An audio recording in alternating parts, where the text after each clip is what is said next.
আমি তোমাদের দেখাবো তোমরা নতুন রেশন কার্ডের জন্য কীভাবে আবেদন করতে পারবে। তো লিঙ্কটা আমি ভিডিও ডেসক্রিপশানে দিয়ে দেবো, সেখান থেকে তোমরা ক্লিক করে সোজা এই জায়গায় আসতে পারবে।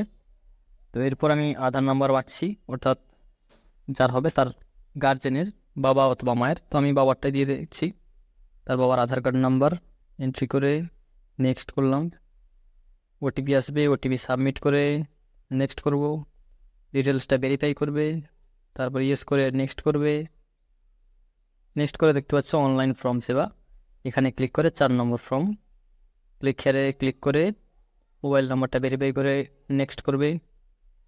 করে ফ্যামিলিতে যতজনের নাম আছে কারেন্টলি নাম দেখাবে, তারপরে সেগুলোকে নেক্সট করে আধার দিয়ে করলে তোমরা আধারে করতে পারো বা বার্থ সার্টিফিকেট দিলেও করতে পারো।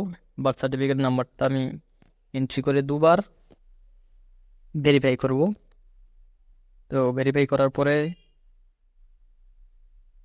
নেক্সট করব। দেখতে পাচ্ছ যেমন সার্টিফিকেটে যেমন আছে সেরকম নাম, ডেট অফ বার্থ, ক্যান্ডিডেটের বাবার নাম এসে গেছে। তো এরপর আমি কাস্ট সিলেক্ট করে নেক্সট করলাম, কনফার্ম করে নেক্সট। দেখতে পাচ্ছ ক্যান্ডিডেটের নেম শো করছে, যেটা আমি অ্যাড করতে চাইছি। এরপর ইয়েস, নেক্সট ইয়েস, এবং ক্যান্ডিডেটের অ্যাড্রেস, অর্থাৎ শিশুটার জন্ম সার্টিফিকেটে বা আধারে যে অ্যাড্রেসটা আছে সেটা আমি এন্ট্রি করলাম, দিয়ে সাপোর্টিং ডকুমেন্টস আপলোড। এরপর সেলফ ডিক্লারেশনটা ক্লিক 2বার করে দুটা ফাইনাল সাবমিট।